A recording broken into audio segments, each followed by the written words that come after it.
हाय नमः शिवाय। नया दिन नए ब्लॉग के साथ मैं गौरव पटेल स्वागत करता हूं आपके अपने YouTube channel GP blogs and music पर। तो आज का ये जो ब्लॉग है श्रीमद् भागवत कथा का भाग 4 ब्लॉग रहने वाला है और केवट प्रसंग का भाग 1 ब्लॉग रहने वाला है। आज जो है अब आपको केवट प्रसंग सुनने को मिलेगा और वो 2 भागों में केवट प्रसंग होगा, तो जरूर आप केवट प्रसंग को सुने। श्रीमद् भागवत कथा का भाग 4 और केवट प्रसंग का भाग 1 ब्लॉग आज रहने वाला है। तो बहुत ही अच्छा ये केवट प्रसंग है, 2 भागों में आएगा, तो जरूर इस केवट प्रसंग के भाग 1 को देखें, आपको बहुत ही आनंद जो है वो महसूस होने वाला है। केवट ने कहा कल गंगा में कोई नाव नहीं लगेगी, केवल मेरी नाव लगेगी। दूसरी बात, कोई भी बात मेरे और राम जी के बीच में होगी, आप बीच में नहीं बोलेंगे। आप देख लीजिए पूरे प्रसंग में निषाद राज नहीं बोला, नहीं तो राजा के सामने कोई उसके मेहमान का अपमान कर सकता है? नहीं। और दूसरे दिन केवल निषाद राज की आज्ञा से एक ही नाम लगा, केवल।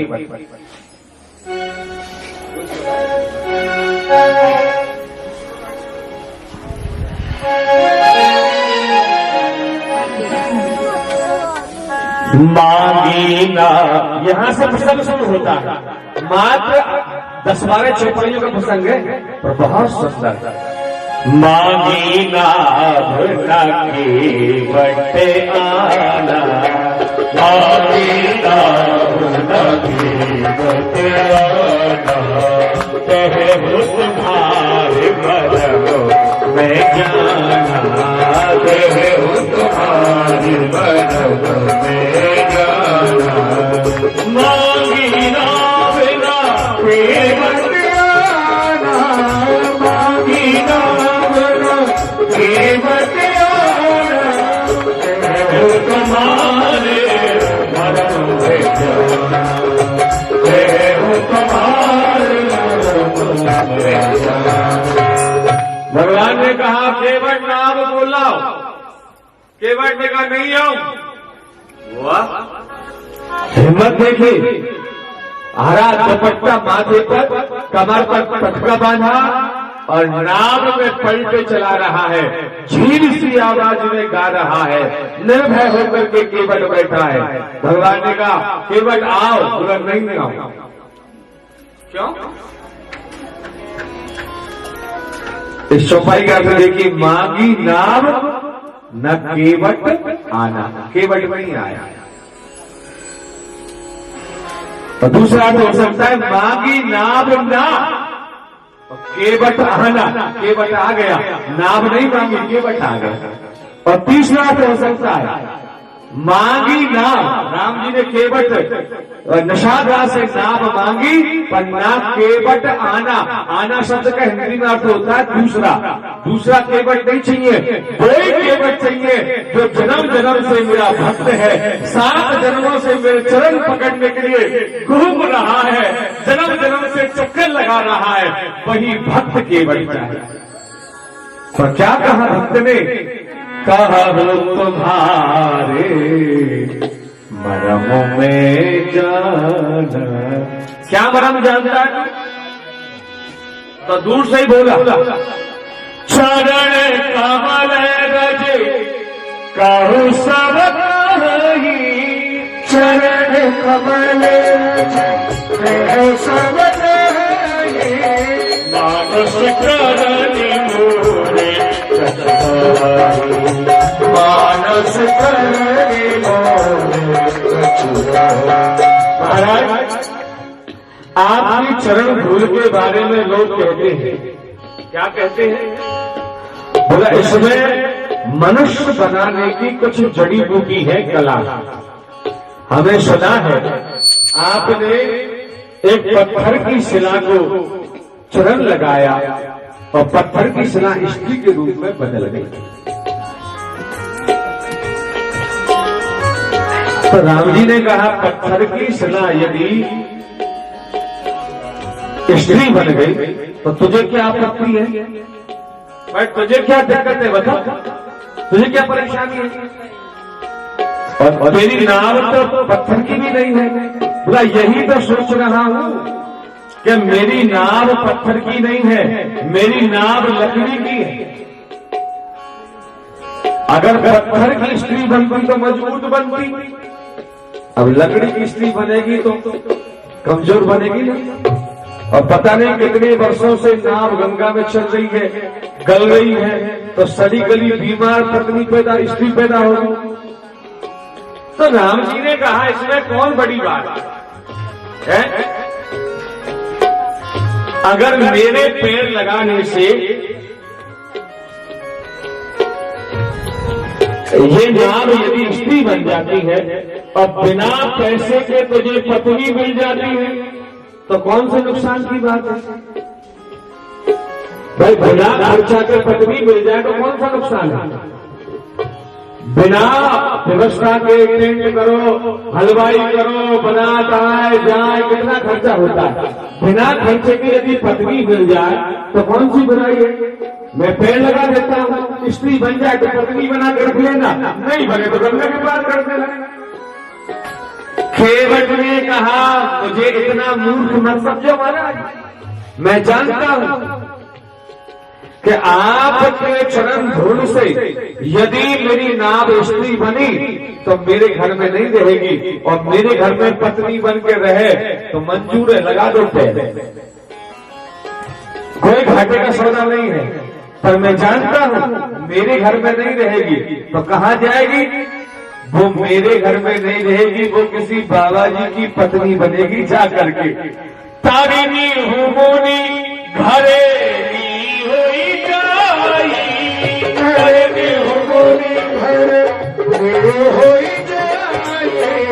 पाठ पदे मुरी ना पाठ पदे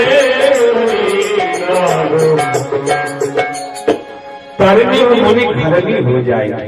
ये जो नाव है ना, तरनी कहते नाव, वो भी मुनि घरनी, किसी मुनि की पत्नी बनेगी, मेरे घर में नहीं रहेगी और मेरी नाव चली जाएगी। और इसी से सारे परिवार का पालन पोषण करता हूँ। मैं कोई पंडित तो हूं नहीं, कथा कीर्तन करूँ जाकर के। केवट की जात कुछ वेद ना पढ़ाई है, मैंने वेद नहीं पढ़े, लेकिन कथा कीर्तन करके पेट भर यही प्रति पालो सब परिवारों, और नहीं जानो कछु और कबारू, और कोई कारोबार नहीं जानता, इसी से अपने परिवार का पालन पोषण करता। नाव हो गई तो बच्चे भूखे पड़ जाएंगे। तो राम जी से कहा आपको चरण धुलाने ही पड़ेंगे।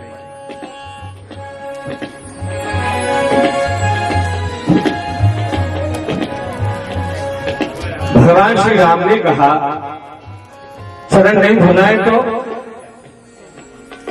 सामने है ना, थोड़ी दूर आगे एक रास्ता है, वहां कमर कमर तक का जल है, चले जाए। घाट के थोड़क दूर आहे, कगिलो जल था दिखाइयो जू। यहाँ से थोड़ी दूर आगे कमर तक जल है, चले जाओ, पैदल निकल जाओ। लक्ष्मण ने कहा हाँ हाँ दिखा दे, चले जाएंगे। केवट ने कहा कहीं ऐसा ना हो, चले जाए।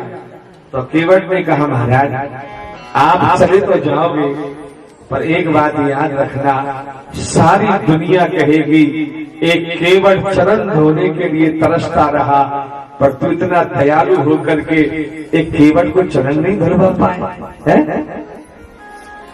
राम जी तो रुक गए। राम जी ने कहा तो ऐसा कर, जल ले आया। बेग आने जल पाए पखारू, ले आ जल्दी से, होते विलंब उतारी ये पारू। देर हो रही है, मुझे जाना है, जल्दी से जल ले आओ। केवट ने कहा आप भी चतुराई कर रहे हो। जल किसे कहते हैं? जल कहते हैं जो पूजा में काम आता है, जैसे गंगा जल, यमुना जल, सरयू जल, पवित्र जल, तीर्थ जल, समुद्र जल, ये जल कहे जाते हैं। तो मैं जानता हूं महाराज, ये गंगा जो बह रही है ये तेरी चरण धोवन है, तो जिससे तेरे पैर धुल चुके हैं उससे नहीं धोऊंगा, जल नहीं लाऊंगा, तो क्या लाओगे? बोला पानी लाऊंगा। पानी किसे कहते हैं? जो पीने योग्य होता है। पानी यम जो पीने योग्य होता है, पानी यम वो पानी होता है, तो पानी लाऊंगा। और गंगा में से नहीं लाऊंगा, कुएं से लाऊंगा। और केवट वहां से भागा घर पर। केवट ने देखा पत्नी सो रही है, बच्चे सो रहे हैं, पत्नी को जगाया, तू सो रही है। और परमात्मा तेरा भाग्य जगाने के लिए घर के दरवाजे पर पधारे।